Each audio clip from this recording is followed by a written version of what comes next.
Welcome, everyone. I'm glad you found your way. It's a little bit of a confusing building. My name is Rosemary Malfi. I am the coordinator of the Pollinator Protection Program at NOFA, Mass, and I welcome you all today. You are here for Not in My Front Yard, Overcoming Resistance to Ecological Landcare. Before we jump in, we have just a few slides to go over from us. The first is our land acknowledgement slide.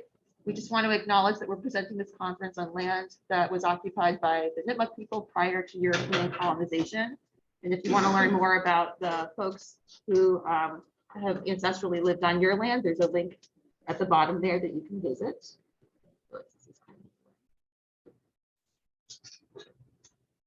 We are also working on racial equity in the food system at NOFA, Mass, and NOFA broadly. We recognize that our agricultural system is built on stolen land and the forced labor and exploitation of stolen Black, Indigenous, and other people of color. Our conference aims to help address this harm and bring equity to the food system. And if folks are interested, there's a talk-up event later today. We'd like to thank our very generous sponsors who have made this event possible. And if you purchase from them, let them know that NOFA sent you their way.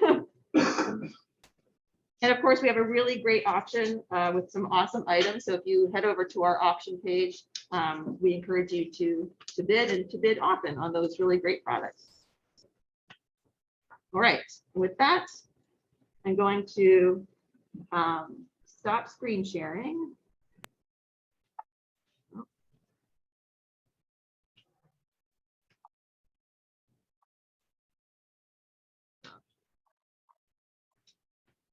There we go. Okay, Kate, you can start screen sharing. Great. And I'm going to introduce our speaker. All right, so we are very happy to have Kate Cholakis with us. Kate is conducting research examining the intersections of sustainable stormwater management, landscape perception, and environmental behavior. She teaches ecological design and planning within the Conway School's graduate program. Kate earned her BA in architecture from Smith College, her master's from the Conway School, and MSLA from Penn State University. She is a lead green associate. What to Penn State? I'm from Pennsylvania, so. Thank you so much, Kate, for being here. Yes, and thank you, Rosemary, for the introduction. And everyone should check out Rosemary's research too. It's really, really interesting and super relevant to all the talks this morning. Can you all see my cover slide in the room and online? Yes. Great. Today I'm going to talk about research that I've recently undertaken about people's perceptions and their reactions to ecological design, using the rain garden as a case study, but I think a lot of this is applicable to lots of different types of land care approaches. And, I find that I myself am certainly drawn to these beautiful large landscapes, campuses, parks, botanical gardens that employ ecological design techniques. Maybe you've been to Storm King or some of the New York Botanical Gardens. This is UVA, this is Chanticleer. And but I find myself perhaps more interested in the everyday landscapes around us. I'm talking the streetscape outside of our house, commercial plazas, residential yards, because we see these landscapes every day. They're the most ubiquitous and they communicate information about us. They have a lot of meaning for us, and also maintaining them has some pretty strong impacts on human health and the environment. So let's take a look at the residential yard as an example. A yard norm has taken hold across the US, one you might be familiar with. And I want you to take a few minutes. Those on the chat can type in the chat, and those in person, if you want to turn to the person next to you, or if it's too early for social interaction, just jot down in your notes. What do you see in this landscape? What are the parts of the yard norm? And if there are parts of the yard norm you think are missing here, I'd love to hear that too. So take a few minutes to talk amongst yourselves, and if folks online can put in the chat what you notice, I'd love to see what you see.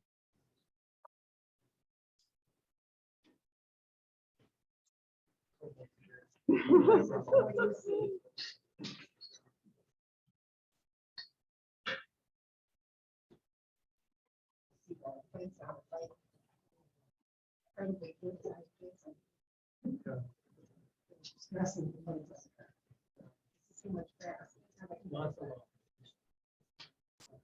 least the ground was not. They have, well, it depends on what they put on there. I see a bunch of trees.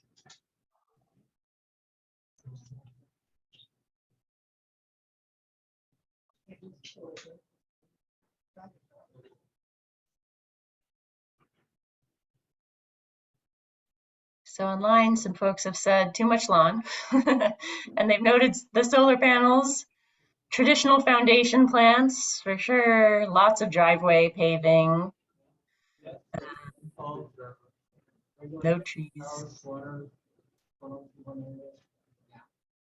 not edible shrubbery versus food, no visible edible things in this landscape, but also the trees. Folks mentioned in the room, you know, they're backing up to some really interesting forest habitat here. So here's a few things that I wanted to call out here. Some parts of the norm that I've seen across the U.S. These kind of the shrubbery, the shared non-native evergreen shrubs, and I've included my definition of non-native, the definition I'm using on the slide here. Also, non-native flowering shrubs, annual plants, bright colors that die and then are repurchased and planted every year. Exposed mulch and a lot of space between the plants. The plants aren't allowed to touch, especially these folks over here. And the uniform short, lush green lawn out front, definitely that pavement, and just the sharp contrast with what is behind them. And in the wintertime, one thing I've noticed is that the herbaceous vegetation, so the grasses and the perennials, the stuff that dies back every year, tends to be removed in the winter, just leaving behind what's evergreen and deciduous branches. And these yards have come to communicate information to us. Largely as a society, they tend to communicate things like the homeowner's relationship to nature, their values, their status, that they care for their landscape. There's a visual and spatial language that has become attached to this yard norm. And they're values that a lot of people see positively. But of course, we know that there are a lot of negative environmental impacts with maintaining this yard norm. And I have tried to kind of put them all on a series of slides here. I won't read them all out. But a big one is the two-stroke gas-powered equipment that we're using. An hour of mower use can emit the same amount of pollution as driving 8 cars at 55 miles an hour. And in 2020, the US used 3 billion gallons of gasoline to maintain their lawns. That's equivalent to 6 million cars running for 1 year. And this emits air pollution, which affects human health, and it also emits greenhouse gases, which contribute to global warming. They're also noisy, they can harm hearing. And so much fuel is spilled yearly. It's just in the process of refilling this equipment. 17 million gallons of fuel is the estimate here. And then we have irrigation. It accounts for 1/3 of home water use in the US. And usually a lot of that is potable, it's drinking water. And this can cause pollutants to leach into our underground water supplies because we're withdrawing at such fast rates. Can also reduce our general supply of water and fire suppression. A lot of communities are actually dealing with this, not having enough water for fire suppression in the summertime. And reduced water body levels, of course, have wildlife implications also. And then there's all the stuff we spray onto them. Over-application of fertilizers, pesticides, herbicides is frequent, and when the rain falls on these surfaces, a lot of that excess is washed off of the lawns into water bodies, which can cause algae growth. It can harm fish that people extract and eat.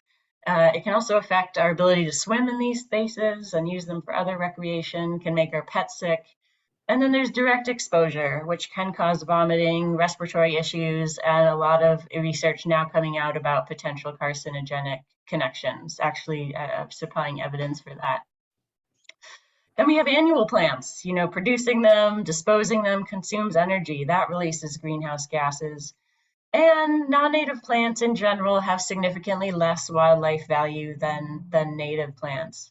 Also, a lot of times they need more frequent care. So a lot of this might be familiar to folks, but it's helpful to me to kind of think about all of this in context. And also to think about the degree of impact here. Lawns are the single largest irrigated crop in the US. We estimated at about 60,000 square miles. It's probably more than that. And they tend to be located next to impervious surfaces. Those are those hard surfaces like asphalt and concrete. The water cannot infiltrate into it, sheds off of it really quickly. So the water shedding off the yards, off of the plant beds, into these impervious surfaces. It's going into storm drains and being dumped directly into rivers. And the old idea here is that the solution to pollution is dilution. So the idea was that if we have enough water in the waterways and the pollution isn't as significant, we won't really have as much of an issue. The problem is that the pollution has gotten so intense that it has affected our waterways. And over half of the waterways that have been assessed in the US are known as impaired. That means the pollution level is so high as to cause issues for aquatic life and in many cases, human life. So you're probably familiar with some alternatives, like replacing lawn with pollinator meadows, multi-layered woodland gardens, the multi-layered permaculture garden, and the subject of this presentation, the rain garden. And all of these tend to require fewer chemical inputs and maintenance with gas-powered equipment. They also slow and clean runoff much more effectively than the norm. All of them do that. But there are challenges in, of course, making that happen. And today I'm going to look at two of those: people's attachment to the norm and also the shift in maintenance that these approaches often require. And again, though, I'll talk kind of specifically about rain gardens. I'll try to show how you can relate these findings to other types of ecological land care approaches. So something the conference has asked us to do is to really explain the terms that we're using, the technical terms, which I really appreciate. So I'm going to just provide a little bit of background here about the rain garden. The definition I'm working with is the rain garden as a depression in the landscape that's collecting that runoff from yards and hard surfaces. And they're using plants and soils to both slow runoff and encourage it to move down into the soil. And really the magic part is the relationship between plant roots and soil. That's what's happening. That's where the pollutants are being broken down. It's encouraging percolation into the soil. That's what we're trying to encourage. So a lot of deeply rooted plants with long roots like grasses and many perennials, and also woody plants as well. When rain gardens are integrated into the street, we tend to call these green street projects. So this involves either putting the rain garden in the parking lane of a street, or putting it in that grassy space between the road and the sidewalk. Sometimes if there's no sidewalk, it's just in that grassy space. And municipalities, towns, and cities tend to own more than just the edge of the road. They tend to own more than that. This whole area is called the right-of-way, so I'll use that term also. And the Green Street Rain Garden, there has been a lot of support for these projects across the country, and people have become really involved with them. They've adopted them and really cared for them. But there's been a surprising amount of resistance. And I've included some news titles here. There are video news segments about rain gardens. People have made yard signs in protest of these projects. And I was curious to look at the language that was used in both the media and also in academic research about these projects. People use these terms: wilderness, ugly, unkempt. They look like overgrown weeds. It's only dull. It's dull when it only has grass in it. Words I've heard myself as an ecological designer. And I wanted to dig a little bit more deeply into what's really driving these aesthetic reactions and how can we move past them. And so I looked at this academic research that's been done about Green Street rain gardens. It pointed out 4 main concerns of community members. Safety, people worry about falling into them physically, and then ticks, snakes, all kinds of things. Kind of people not thinking that they would work, concerns about their effectiveness. And also this disagreement about who should be responsible. You know, should residents have to have these rain gardens in front of their homes in order to treat runoff from city streets? And then there's the question of appearance, which did come out frequently. It looks like an uncontrolled wilderness. It seems to lack care. No one's maintaining them. And also concerns about effects on real estate value was brought up very frequently as well. And so I decided to kind of tackle this question of appearance through a research study I conducted. And what I did was look at two places, Kansas City, Missouri, and Montgomery County, Maryland. I'm curious if anyone's been to either of these places. Both have really robust green streets programs, but they also have a lot of differences, like income, population, some of the regulations at the federal level and state level that are driving change.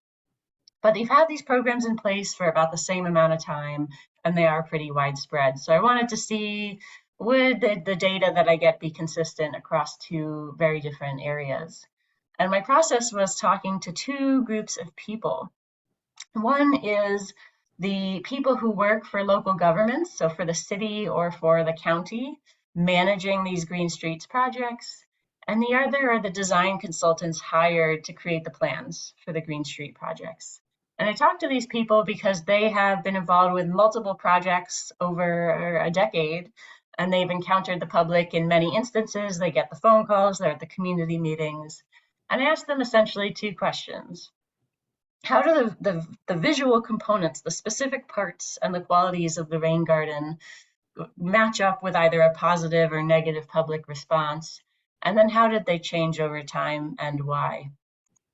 And I decided to focus on residential areas because that's where in the media and in research, there seemed to be the strongest kind of pushback from the public. And I suspected this had to do with the yard. Because as I mentioned before, the municipality tends to own more than just the streetscape. It's responsible for more than that. It has jurisdiction over more than that. But the end of that area, that right-of-way, isn't always visible in the landscape. It's not a fence. It's not. It doesn't always correlate with the edge of the sidewalk. If there's no sidewalk, it's just kind of ends somewhere in seemingly someone's front yard. And this quotation from a resident really captured what I had a suspicion about here. They're saying the county's trying to convince residents rain gardens in their front yards on the county's right-of-way are a good idea. So they're acknowledging that the rain gardens are on the county's right-of-way, but they're also acknowledging this space is our front yard. It's both public and it's both private. So it makes sense that they would have a stake in this, that they would be concerned about this. But why would the rain garden itself be problematic? So I'd like you to again turn to the folks next to you and folks online to pop in the chat and tell me what you see that's different about the rain garden from the yard norm. What do you see here that's different? Or if you have encountered rain gardens in your own work or installed them, what are the differences in the work that you do that make it so different from the yard norm? So take a few minutes to do that.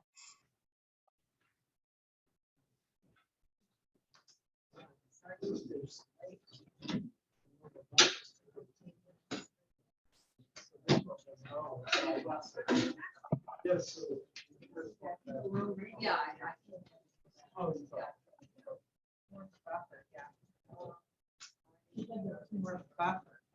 Yeah. Yeah, a lot of more height.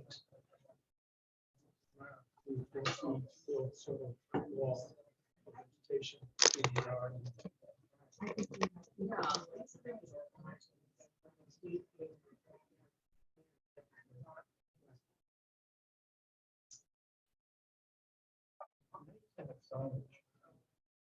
What about signage? It would be nice to have signage explaining to the public. Yeah, that helps. It also works that it's kind of mowed in the front and sort of mowed a little bit in the back too on both sides, so clearly someone is maintaining it. That's right, but they're clipping in the front.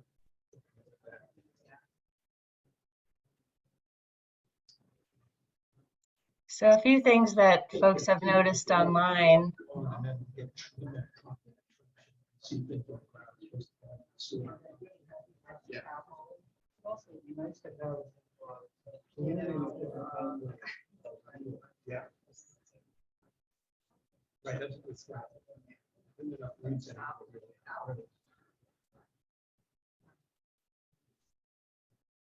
So a few things that's coming in online, you know, we have this this layering, we have more texture here, we have changes in color and in order. And something that Lisa brought up online, which I think is also really interesting, and I didn't get into this in my research, but I think about this a lot, is that the lawn is being broken up by plant beds with different heights. It's not just planted around the foundation of the house, which is also very different. And this aesthetic, it's unkempt versus perfectly trimmed and tidy. And here are some of the other things that I noticed. You know, just the rain garden's form itself. It's a depressed form in the landscape versus the flat lawn or even the raised kind of mulched bed from, you know, adding mulch every single year. Also, there are sometimes some stormwater infrastructure components, like the curb cut. Sometimes there's an overflow drain. They tend to use native species, which are not as common in nurseries, though that's starting to change up here. And they're densely planted, so they're really growing into each other. They're covering ground. You're not seeing much mulch at all here. And they tend to involve a lot more herbaceous plants, so tall grasses, tall perennials, and also shrubs and trees that are kind of mixed into the plant bed. And in the wintertime, often that herbaceous material, the grasses, the perennials, are left standing for multiple very important functional ecological reasons. But that is also different from the yard norm. And this is actually from a newscast that I'll send you a link of, because it does summarize all of these issues in a very two-minute segment. And the maintenance is quite different, the actual maintenance practices, cutting back vegetation once a year, weeding monthly or a little bit less frequent than that, removing sediment, and replacing plants when needed. But it's quite different than coming in every week or every 2 weeks and trimming things, weeding things, crisping up the edges of the plant beds. So it is quite different. But again, what is problematic about the difference? Difference alone doesn't explain the negative reactions that people are having.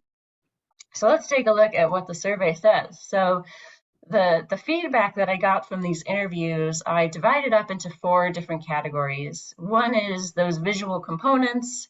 A second is the relationship between those components and social values. The third are community engagement strategies that the interviewees recommended. And the 4 is, you know, what happened after installation? Did people make some additions? Did they take things out? And we'll dive into that a little bit. So let's start with first those kind of visual components. So it seemed like the public preferred in general lower grasses and perennials. When they had grasses over 1.5 feet tall, they started to have negative reactions to them. They didn't like when a plant was seemingly overtaking another plant. The density itself was not mentioned as much as when something seems to be moving into another plant and outcompeting it, because that seemed to suggest a lack of maintenance that they weren't comfortable with. Also preferring plants with a compact growth habit, plants that do not droop, species without weed in the name, so butterfly weed, Joe Pye weed.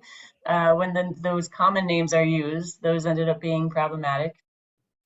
There's a preference for mid-range plant diversity. So people didn't really like a monoculture. They didn't like a singular species, but they also didn't like too many species. And they suggested that 8-ish species was about the magic number. But there's something about plant diversity that pushes people's buttons. And they like seeing plants that were found elsewhere in the neighborhood and plants found in nurseries, so things that are familiar.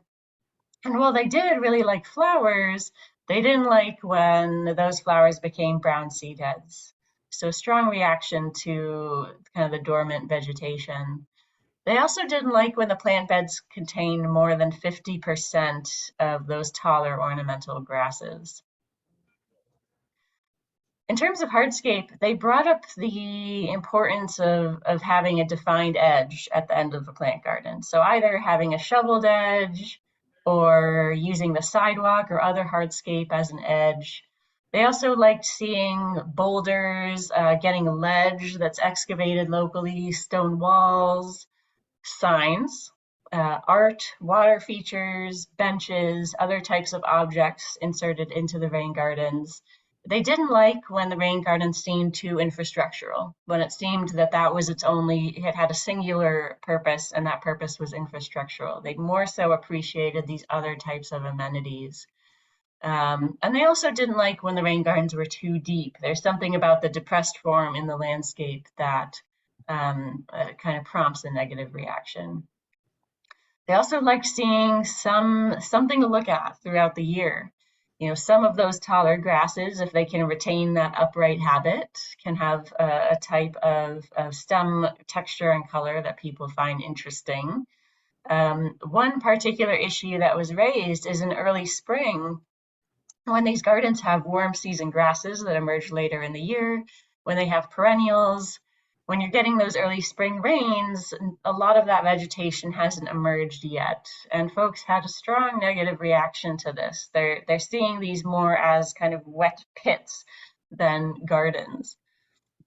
And there are a few examples here on the slide. And some folks have integrated spring bulbs to help kind of make that transition happen. A big one was having a noticeable pattern of plant arrangement. And a few folks brought this up in the chat, this kind of concept of order. And that could be rows, but it could also be species that have clusters that are repeated in the rain garden. It could be planting the more familiar, showier plants along the edges that are more compact, and these less familiar but more deeply rooted grasses and perennials in the middle where the water tends to be collecting and infiltrating into the soil.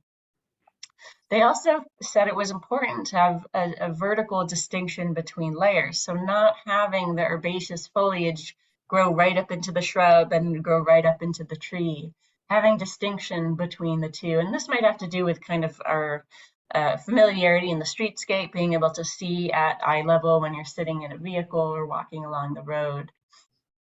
They also didn't like when plants would flop over the edge of the rain garden, and kind of the opposite of having a noticeable pattern of plant arrangement. They didn't like when there was no pattern, when it didn't seem like there was an intentional arrangement of the plants in the plant bed. And these are some kind of spatial recommendations from the folks I interviewed for the rain garden specifically. So they recommended having these kind of edger plants, these showy, compact, lower height perennials and grasses along the edges. And on the sides of the rain garden, planting some of those taller flowering plants and grasses and planting clusters of them. So having that repetition, which helps with that intentional arrangement. And those more deeply rooted grasses that are doing a lot of the infiltration and pollutant removal work along the bottom of the garden. And at the inlet, planting sturdy plants to physically trap sediment and debris that's coming in from the rain garden was something else that was brought up. And what's really interesting is to consider those findings within the context of research that's been done in environmental psychology. And there are two researchers, Rachel and Stephen Kaplan, that studied how we process information in the landscape broadly and what influences our preferences, what we like and what we don't like. And they've established that there are four kind of key components of a landscape that most strongly drive our reaction. One is legibility. So having a sense of safety, knowing how you should move through a landscape, what its function is. Another is coherence, and this has to do with being able to look at a landscape, immerse yourself in it, move through it, and be able to make sense of it, being able to construct it in your mind. And things that help with that are patterns, are repetition of our groupings.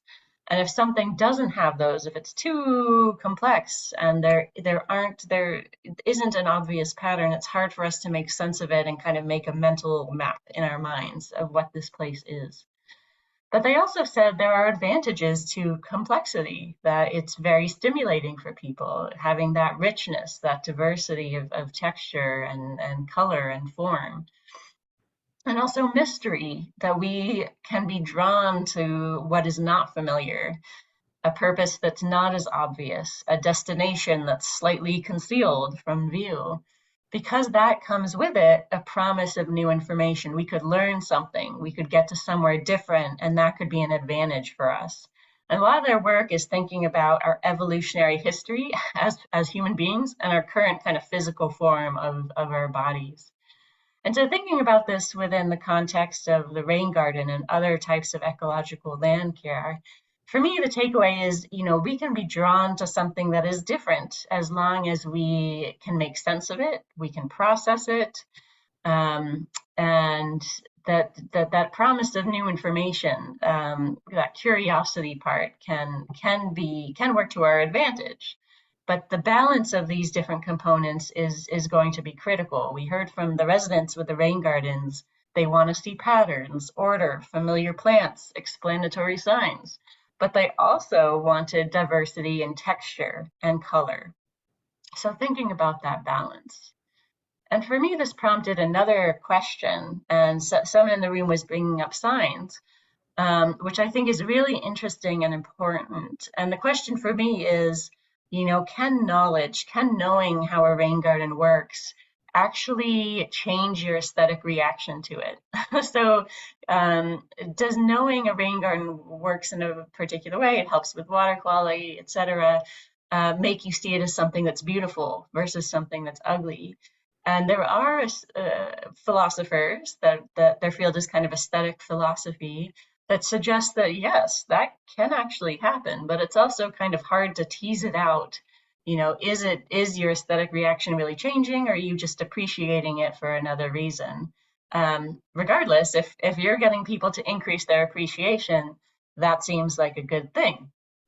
But we also have to keep in mind research in environmental behavior, which is showing that knowledge alone is not a reliable driver of behavioral change. Facts are often not enough to change how people think and how people behave, the choices that they make.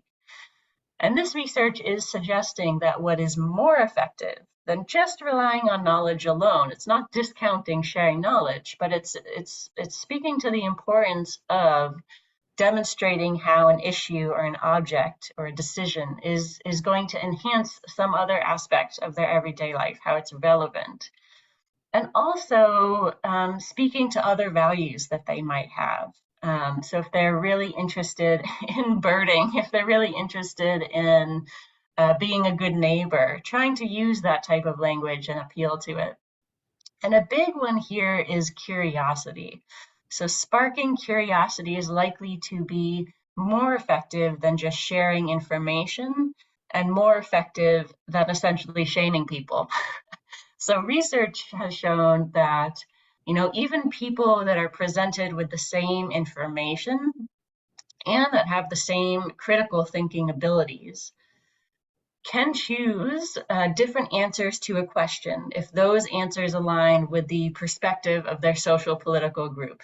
People have very strong affinities to the cultural groups that they found themselves in. And there are reasons for that, for being part of a community, for feeling like you belong. But this can be problematic when we are trying to move away from behaviors that are actually harming our communities, harming ourselves.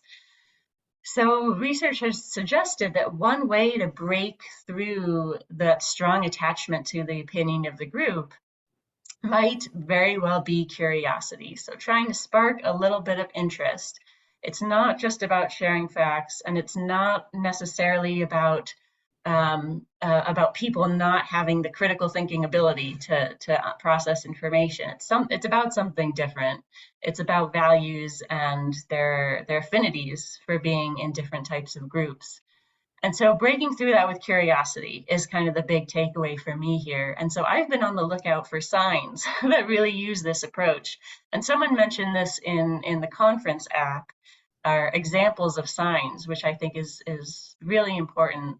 You know, instead of having a sign that lists all of instead of including the slides that I presented to you on a sign, you know, using some type of messaging that speaks to values, relevance to everyday life, and that just has enough information to get people wondering, you know, what's happening here? You know, so pardon the weeds, we're feeding the bees, or directly addressing the issue of messiness, you know, pardon this mess. We're trying to do something different in this landscape, and giving people just enough information to wonder about it in their mind. And then that is more effective. It tends to lead to people following up and being more open to these alternative approaches. So in public spaces, kind of returning to the rain garden, knowing that the rain garden improves water quality might not be enough to gain public appreciation. But if we combine that knowledge with an aesthetic experience, using some of that feedback that I heard from these interviewees, that can spark our curiosity, but that also has an element of familiarity that seems to be intentional. This seems to be the strategy for success here. But I do acknowledge that that balance between curiosity and legibility, between familiarity and something that's different, is not an easy one to design, and it's not an easy one to maintain. So for example, in the study, there's that narrow threshold between when a garden is biodiverse enough to be interesting, but not so biodiverse that they can't see a visible pattern in it. They can't make sense of it. Between a garden being very lush, but not overgrown. Overgrown is that word that keeps coming up again and again. And there are consequences to not getting it right. So this part of the study looked at the descriptive words that people used when they were talking about those positive and negative parts. So what's the word that people are using when they're talking about bright, colorful flowers? What's the word they're using when they're mentioning how really tall grasses make the garden seem ugly and unkempt? And I combined those words, and it struck me that they seem to fall into two different categories. Perceptions of care, this landscape is cared for, and perceptions of neglect. Someone is not taking care of this. Someone has failed. This is, someone is not doing their part, whether it's the city or a homeowner. And these are really speaking to two really entrenched values in our larger society. And for me, it was interesting to take an example of this, like that aversion to tall grasses, and think about what's behind it.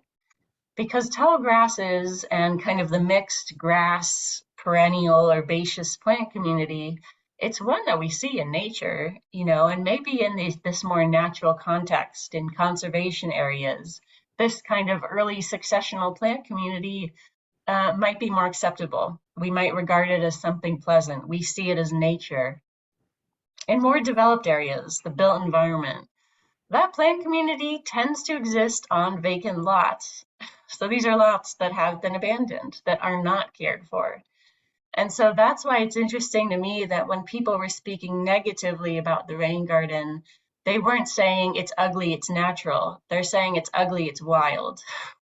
You know, they're not seeing this as something that's natural. They're seeing it as something that's different. It's not, the rain garden isn't benefiting from any type of positive association from nature. And it may suffer from a negative association with abandonment. So you've probably seen what happens to, you know, the yard norm landscape and the commercial norm landscape when maintenance is abandoned. You know, the long grass grows tall, it flops over the sidewalk. It starts mixing in with the grass mixes in with these broader leaved plants that seed into the lawn or have been there all along. The evergreen plants grow into each other. You know, you don't have these defined edges. Plants are growing up right into the next plant next to it. And between maintenance sessions, the rain garden can share a lot of these traits. So it's really not surprising that people are interpreting a lot of these traits as kind of symbolic as neglect. And this has a really personal a personal value for us, because the home landscape, we really do see this as, in many cases, an expression of ourselves. So when it goes vacant, we associate that with a personal sense of failure. That's a tough thing to kind of break through. And in fact, many towns have lawn ordinances that prevent or that state that lawn grass has to be kept at a certain height. This is one example. In Massachusetts, lawn grass can be no taller than 6 inches. And one of my students actually proposed a lawn to meadow conversion in a front yard in this town. And she reached out to the town officials to see, will this violate the ordinance? And the employee said, it's not going to do that. You can put a meadow in your front lawn as long as the meadow was not the result of neglect. So it's not actually the physical form, it's about the intention and the value that's underlying that. And there's this body of research and theory really that came into being in the 80s and 90s that looked into, what's behind the yard norm? Why is this so entrenched? And Joan Nassauer and Eliza Pennypacker both wrote these incredible pieces and conducted this research that ties together these qualities of the norm, like greenness, with social values like health, leisure, and luxury, like openness, physically being able to see through the landscape, not having too much density, nothing obstructing your view, and these values of transparency and neighborliness. And these signs of scrupulous maintenance, it's obvious that someone is coming in here and clipping these shrubs and clipping this lawn. And these values of status, work ethic, and civic responsibility. And Joan Nassauer kind of theorized all of this as an aesthetic of care. So it's not surprising then, given that context, that lots of research studies find things like that people's personal preferences are not what you'll find in their yards. So people will have their front yard conform to the neighborhood norm, even if they don't actually like it. Their backyard is where they tend to express their more personal desires, their actual interests, what they actually like.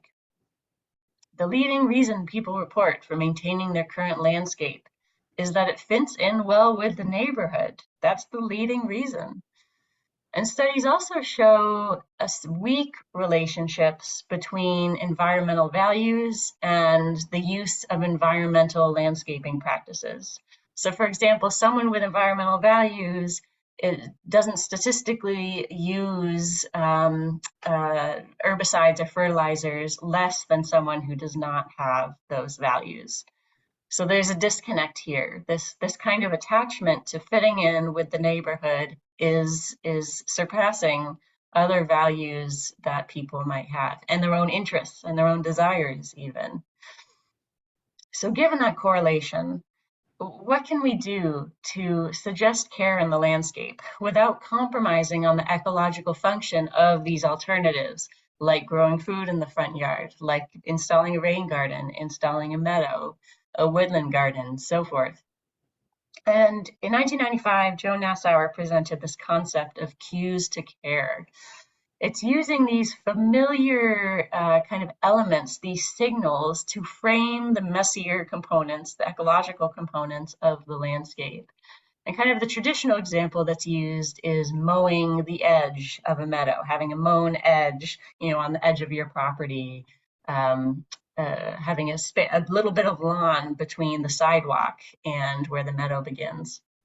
And this study really showed what the cues to care could be for the rain garden. It's having those defined edges also.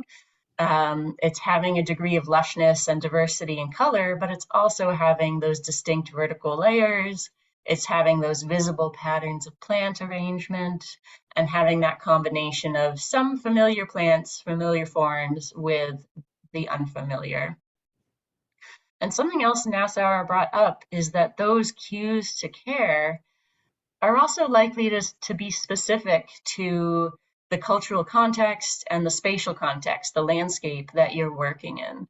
So for example, using a wooden guardrail here, when in the neighborhood, lots of people have wooden porches, wooden features in their landscapes, and using rocks that are actually excavated from that same landscape, these materials that are found in that neighborhood, versus kind of introducing a very different type of material into a landscape. So trying to figure out how can we integrate those elements from the local context into our designs.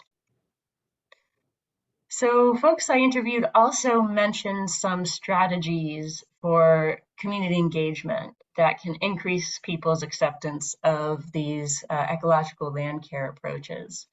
And one is giving people more agency, more decision-making power in the process. Can you have residents choose individual plants or from different templates, being able to vote on different templates?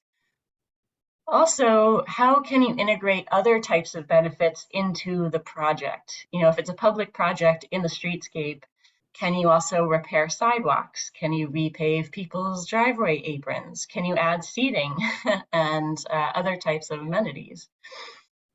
They also brought up the need for more realistic rendering. So something that you may have encountered is going to a public meeting and you see these super hyper-realized, idealistic 3D renderings from the designer.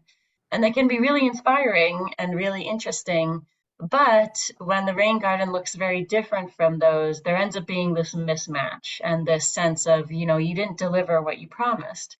So the designers in particular brought this up, is actually kind of toning down those renderings and making them more realistic, and really trying to suggest how the rain garden will also develop over time. It's going to look different during the first 2 years than it will long term. They also mentioned that a lot of communities were prioritizing Green Street projects in environmental justice communities. So these are communities that have historically been underinvested in, a lot of times on economic and racial lines, and trying to reverse that trend by prioritizing projects in those communities. And also noticing, people in those communities also kind of interpreting some parts of the rain garden as inferior. If they're using porous concrete in the new sidewalk, it looks different than a very smooth concrete surface. It's a lot more granular. If you're using rushes and grasses that are very different from what you find on Main Street, if you're using these cultivars on Main Street that are bright colors and you have roses, and then here you have something very different, what your intention might be actually backfiring. It might be communicating a part of a continued pattern of disinvestment, especially if maintenance falls through. So that's why maintenance in these communities, in all communities, is really critical, making sure that there's a plan, advocating for commitment at all levels of government to this, and also making sure that communities are part of the design process and making sure that those cues to care are part of the plant palettes. So a few more things, and then we'll have some time for questions. So people did make changes after the rain gardens were installed. Some would tuck some annuals here and there or seed in some of their own plants. Some would steal plants, which wasn't actually seen as necessarily a loss. They were glad that people liked them so much. But the city had to kind of decide, how much of this should we encourage, should we discourage? We want people to take ownership of these spaces. And if some harmless additions are going to do that, then maybe that's okay, but there are some things that they can't compromise on. And some cities are actually encouraging residents to adopt a Green Street rain garden, and they provide some really excellent educational materials in the form of pamphlets, of apps, phone apps, and also short videos to explain what to do. How do you note it? What is a weed versus what's supposed to be there? Portland, Oregon is a particularly fascinating example for that. And they also had advice for designers to design with maintenance in mind. So how do we maximize the success of the maintenance part of these rain gardens? Part of that is simplifying the plant palette, so not having 15 species in a rain garden space this small. Planting in clusters, so the landscaping crews can easily see what doesn't belong. Using species that won't overgrow into one another too quickly, so that between maintenance sessions you have less of an issue. And integrating hardscape to provide some structure between maintenance sessions. And that can have to do with the edge. Some folks have installed curbs. Art can serve that purpose, using river rock along the borders, things like that. And also the importance of planning for more frequent maintenance through establishments. So really every 2 to 4 weeks, someone needs to get in there and weed them before shifting to monthly or 6 to 8 week weeding sessions after that into the future. Making sure the maintenance plan is user friendly and also includes guidance for appearance. So encouraging the crews to cut back plants that are flopping over the edges, making sure the edges are visible and things along those lines. And this photo is just a reminder that rain gardens in this context will always need maintenance unless you want them to look like this. They're an edge community. There's a lot of weed pressure here. They're subject to lots of pollutants and some really tough physical conditions. And once maintenance really is abandoned for one season, it's hard to get it back without totally replanting and removing a lot of the weed seeds from that bed. So kind of in summary here, we're asking a lot of the Green Street rain garden. It has to withstand some pretty difficult physical conditions. It's got to clean stormwater. So is it worth it? And my perspective is that, when we're increasing the exposure to these ecological land care approaches, when it's part of people's everyday life, I think they have the opportunity to increase people's environmental understanding, which could lead to a shift in expectations that people have for other types of landscapes around them. They also have this amazing ability to bring people together in a semi-public space. It's near their home, but it's also near the neighbors, a space that we really don't use that much. How can we use the roadway for more than just a singular purpose and actually use it to build social connections? Because largely, I think conventional landscapes can do so much more for people, for plants, for wildlife. We can clean water in them, certainly. We can provide habitat, we can provide shade, we can clean the air, and we can also grow food. So I did a little digging before this conference and also found a lot of pushback when people try to grow food in their front yards. People have actually been threatened with 90-day jail sentences. They've been cited with severe fines.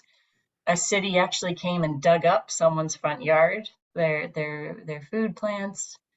And a lot of times the argument against this had to do with kind of aesthetics. It's reducing property values. It's unsightly. It looks like a farm, not a garden. It's untended. And so this is, so one question is, are there some cues to care that could be integrated into these landscapes too? Or is it about signage? Are there other ways to increase curiosity and get enough people on board? Something else that has been really exciting is the right to garden legislation. So there have been communities that have advocated and successfully been able to have states adopt this legislation that allows people, off the bat, you can grow food anywhere you want in your yard, front yard, backyard, anywhere. And I think this is good news for front yard meadows and rain gardens also. And for me, I'm a little less concerned about the neighbors getting upset, and I'm less concerned about municipal governments coming and citing people. I think that's happening less and less frequently. my kind of interest is how do we get more people on board? How do we just get more people excited? How do we make this more accessible to people? And how do we make this happen? Because I do think there's a lot of opportunity here to reduce emissions, increase human health, and increase habitat. So on that note, I'll wrap up. This is an excerpt from Portland, Oregon's video. They actually have people dressed as fish and have made videos about how to take care of your rain garden. Just there's so much creativity out there, and I encourage you to do a little digging on your own. And if you have examples, I'd love to hear those too. And in fact, before we started, I heard about a technique where a community had made a garden party toolkit. And I don't know if that person is still in the room, but if you want to share that with the group, I'm sure they'd love to hear. So again, thank you for coming. And we do have some time for questions. And if you have your expertise to share, I'd love to hear that also. Thank you so much, Kate. Thank you. All right, we are going to take some questions. I'm going to, Kate, do you mind stopping sharing your screen? Oh, sure. Yep. Great. Good. There she is. And now we have the chat available. All right. Do we have any questions in the room? Yes. So. Not a question, but just a thank you for comment for focusing on maintenance of these gardens. I think that many towns don't realize that they do budget for it. Yeah. Training.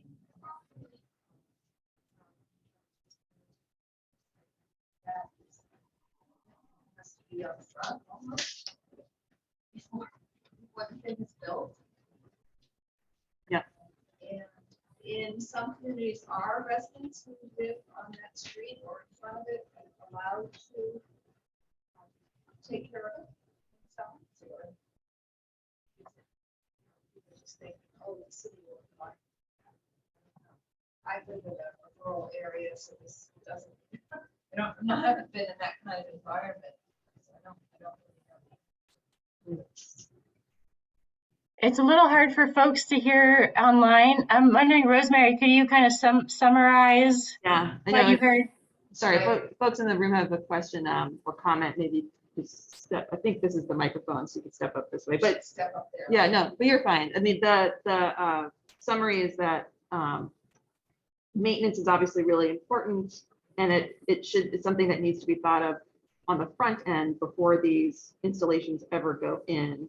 I think maybe there is that's a comment, but also maybe a question about how often that's really happening in these plans. Yeah, that's huge. And in Montgomery County, for example, I think they had started with monthly maintenance during the growing season, and then shifted to about every 6 to 8 weeks. The maintenance crew would visit each rain garden and essentially weed them out. That was the biggest thing. And I think that's probably ideal. I think there are a lot of communities that are doing that a lot less often. And as a result, a lot of those rain gardens, you can, so one tool I use is Google Street View. You can actually walk along these streets and look at, they have a historical slider. So sometimes you can go every year, every 2 years, and see how these rain gardens changed. And in a lot of cases, I did see them, slowly become weedier and weedier. And then the next year, it's lawn. They've ripped it out. They've seeded it. They've given up. So that's a huge commitment. And the big thing that was underlined from the people I spoke to is getting everyone on board at every level of government. So not just if it's your environmental branch, getting the mayor on board is really important. Really all elected officials and employees at all levels of government have to be on board, as well as the public. Absolutely. Yes. I hope you can hear me. I can. Great. I'm interested in that research finding you had about how people, even though they're environmentally minded, still don't do these things. And so I was wondering what values helped with that to get those people excited to want to do something. And at Mothers Out Front, Lisa and I are both in that organization. One value that seems to help is you care about your kids. Mhm. You care about their food, you care kind of what planet. But I wonder Yeah. what other ideas you have about reaching those, because that's like the low hanging fruit. And if we can't reach those, we're really in trouble. Because those would be people who could inspire other people. So do you have ideas about how else to tap into that that group that looks like they're easy enthusiasts? Not so easy. Definitely. Yeah, so a big thing is having a listening session first. So this could involve, say if it's a municipal employee or a designer or someone in the community that really wants to get a project on board, having them identify, is there a neighborhood group that I can just talk to and get a sense of what's important to this community before I'm even talking about what some ideas are for what we could do here, because it does vary pretty significantly. Some people the birding community is huge, and now the pollinator community is huge. So tapping into both of those and figuring out how do we shift our communication, but also shift parts of the actual design to kind of serve those, cater to those interests, is a big one. There's also some interesting research. There was one study that came out, and it was about trying to get people to donate to environmental conservation. And, it asked people for their political alignment. Are you kind of more Democratic? Are you more Republican? And in one group, they combined the imagery of like a bald eagle on an American flag with land conservation, and the other they didn't. And they found that in particular groups, if you speak that language, if you use that similar imagery, if you tap into those values, they are statistically more likely to, in this case, to be open to donating money to that cause. So a big thing really is community engagement. And I think let's see, I was just seeing in the chat if people had other examples of what they've done. But I think there's a lot out there, and the big thing is just getting to know the community through engagement. A big part of why projects are not successful is when that process is skipped entirely.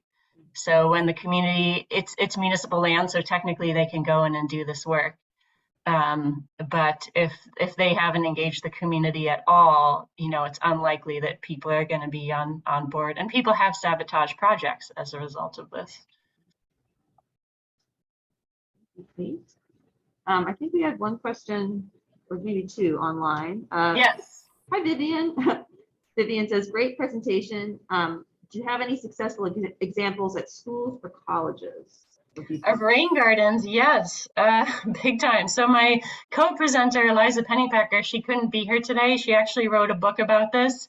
It's called Artful Rainwater Design, and that came out in 2015. And she discusses applying a lot of these strategies. It's essentially about making the rain garden an amenity. So it involves art, involves education, and she profiles lots of schools and colleges specifically in that book. So I definitely check that out. And there's a website that I will put in the chat that has a lot of her findings actually available. So I will find that right now and share that. Artful Rainwater Design. There we go. And Ellen has her hand raised online, or their hand raised online. Hi, Ellen. Hi, Ellen. Hey, is that Rosemary? It's Rosemary. Hi. How are you? Can't see your face, but that's okay. Sorry. There I am. So I'm actually coming to you probably from ground zero of the ground floors on Landcare, which is what I do, and land scraping, which is what the neighbors do. Yep. It got so bad we tried to do a townwide pamphlet, and someone from the golf course industry took over the effort. So our first recommendation is hire a licensed pesticide applicator to do your organic land care. Yeah. I pulled back and I said, I'm not having anything to do with this. So how do we counteract, and I'm going to be really blunt here, the lies It's nothing but lies and subterfuge from, you know, a company that calls themselves True Something. You know what I mean? How do we offer the honesty about what it can do to their kids while promoting like 80% of that public positive message of, you know, these wonderful aesthetic things? But what I found is that when you just do the, oh yes, let's do this positive thing, people go, oh, well, yeah, no, we're not going to do it. And we're just going to keep on doing what we do. Meanwhile, they continue to poison themselves, their children, and everybody else. So I find that there has to be some alarm, but how do you like comfortably put that alarm in a really positive message is my basic question. And aesthetic appeal. That's the big one. It's just like climate change. How do we, you know, we kind of need to scare people, but that's also not working for us. Yeah, I think it's a tricky one. I agree. It has to be a both and. I think we need to include the information that I shared. I think it's just making it more presentable. You know, we can't put my slides on the sign. We need to use like a hand-drawn graphic and shorten the text and make it legible. So I think it's also kind of a graphic design question. And I think someone in the room might have an idea. Do you want to share? I've done some research on this question. What I've read and studied is if you do talk to people, be balanced. Don't come across as fanatic. I'm against all lawns, because they're going to shut you off. So always present the pros and cons, because then you are a reasonable human being. That seems to be one. And not to keep on repeating the lies, because then you just reinforce the lie. So you have to find a way to always be balanced. And that's what I've read is the most useful on that. And it's an emerging area of how do you look at our country? How do you talk to both sides? Excellent point. Yeah, I think that is a really good point. Do we have another question in the room before I go back to the chat? Okay, so make sure I'm getting everybody. Vivian asked, have you presented to town officials, and would you be interested in such engagement via a Zoom meeting? Surely. I have not presented to town. I mean, town officials, I have done this presentation in a lot of contexts, and town officials have been on those calls for sure. But I haven't presented, you know, at a municipal office. I would certainly, you know, be open to that if they're interested. I'd be curious what you think. I think just having this conversation is really important, getting the gears turning. And a big part of it too is helping communities learn from each other, so no one's reinventing the wheel and having to make the same mistakes. So there's actually an organization, it's called the Green Infrastructure Leadership Exchange. And it's essentially a network of municipalities that are trying to do green infrastructure. So that's rain gardens, but it's also larger types of sustainable stormwater installations. And they're making a database, you know, they're sharing all their failures, because that's how we learn, along with the successes. So I think that's also a really great venue for this. And it seems like the Mass Pollinator Network is also now doing that. You know, it's another way to get to really connect all the people in the pollinator garden community, because that is picking up like wildfire. And so I think that is huge, is these kind of these regional networks, so we can really share information, get it out there. And, you know, I want to know what works so I can tell other people what works. Totally agree. Information sharing is right here, and then we'll go to Priscilla. So to add on to that question, it really depends on the context of your town. What the situation is in your town. In our town, we've got a history of flooding, which has affected the town economically. And so if you can address this as part of the solution, put it in their language, and then you can make connections to the Conservation Commission or to the Select Board or whoever. And so you're on their side. Exactly. And in Montgomery County, during this news segment, they interviewed one person in a neighborhood where they had done a lot of community engagement. And they said, we had a lot of flooding before. They told us this would help, and it has. and so I love them. And in another community, they hadn't approached it in quite the same way, and they did have a little less success there. So I think that is big. What is the problem? You know, how is this relevant to your life? And making that clear. Priscilla? Oh, thank you. I just wanted to mention the power of a garden club in a lot of these towns. Yes. I'm involved with Groton Garden Club, which is 100 years old this year. And we applied for and received a grant from the Garden Club Federation of Mass to plant 100 natives in the little civic plantings that we do around town that have in the past been mostly horticultural specimens, but are slowly evolving. So that is one way that the little town of Groton, all these civic plantings are not taken care of by the municipal employees, taken care of by our garden club. So that could be a way to start, is particularly with towns that don't have big budgets.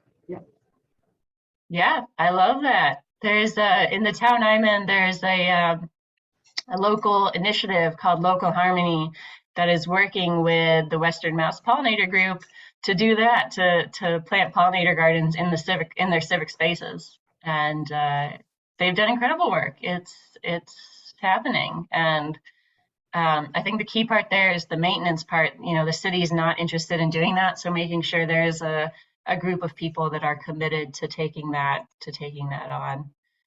Oh, Yeah. that's my pet thing. Yes, all the civic spaces have a little sub-circle that contains them. Yeah.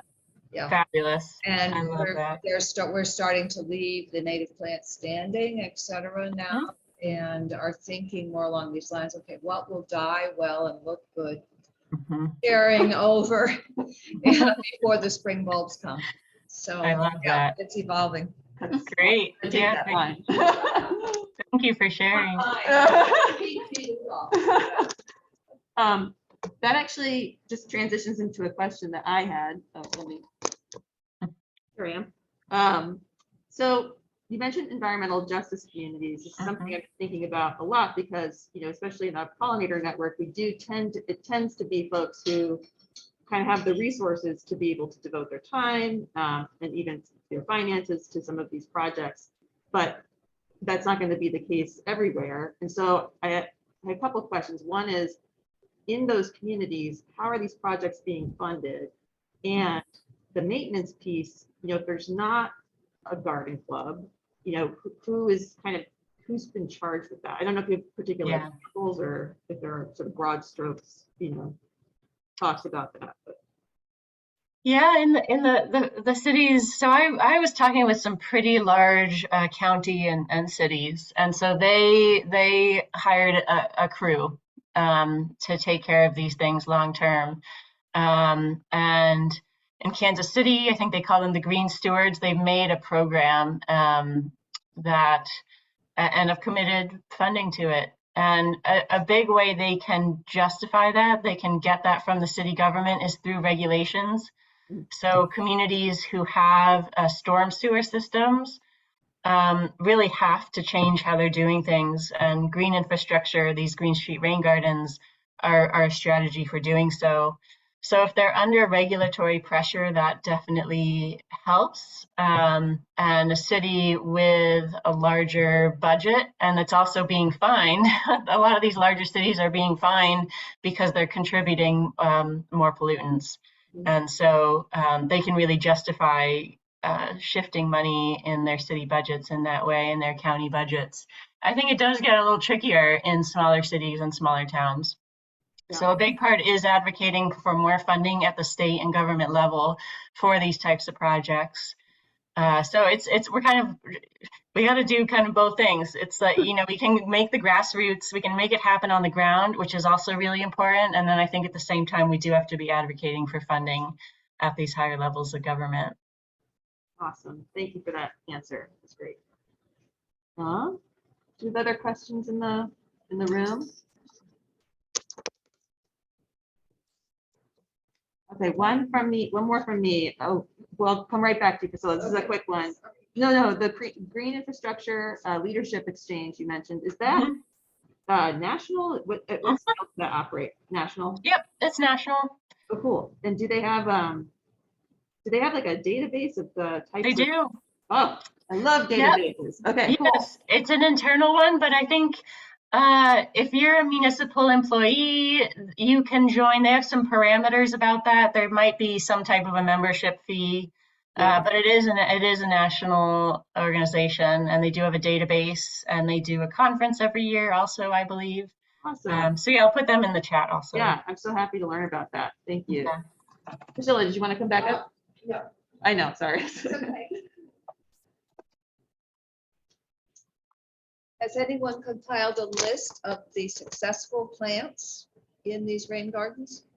Yes, actually, I am in the process of doing that. So really where I turn you to first is Montgomery County in Maryland. So they have a guide. I think I might have a printout somewhere here. They have a guide of the plants that have been successful for them from both a functional Your audio is cutting out. sorry. They have a list of plants that work well for both the functional purposes of treating water and also from the aesthetic angle. So check out their website, and I am working on a list right now that actually draws information from theirs and other plant lists from folks across the country. So it's in progress. If you reach out to me, I can share kind of the draft that I have, and then maybe it's something we can continue to build together. But if you're working, if you're in the Northeast, the Montgomery County list will do you well, and is a good place to start. They also provide information about, the plant sizes to get. They have perspectives about different, should you get a plug size, should you get a quart size, that type of thing, in order to kind of maximize your success in establishment. Awesome. Excellent. All right, we're getting close to the 10:30 mark. Do we have other questions in the room or online? Okay, I think one comment I was just gonna add about these community partnerships, which seem so, sorry, it's so weird. I have to turn this every time. These community partnerships are so important for getting these projects, installed and maintained. And I know Vivian Orlowski's on the call from Great Barrington, and is part of Operation Pollination, which has partnered Rotary clubs with particular municipalities so that they can take over some of these projects. So it's just another sort of example of that happening. It's really awesome. Fabulous. Yeah. Cool. All right. Well, Kate, thank you so much for your time and for sharing that wonderful talk with us. It was excellent. I learned a lot. And yeah, we appreciate everyone online and in the room being with us today. Before we head out, I just want to remind folks of a couple things. We do have an auction going on, so I just wanted to remind you that that's taking place. There's some really great items that are a part of that auction, including like a microscope kit. I don't know if you're as excited about microscopes as I am, but that's part of it. And there is a survey that you can fill out for the session, so I encourage you to please do that as well. I think you do it through the app. And yeah, thank you everyone so much. Thank you, Kate. Yes, thank you all for coming. This was really fun.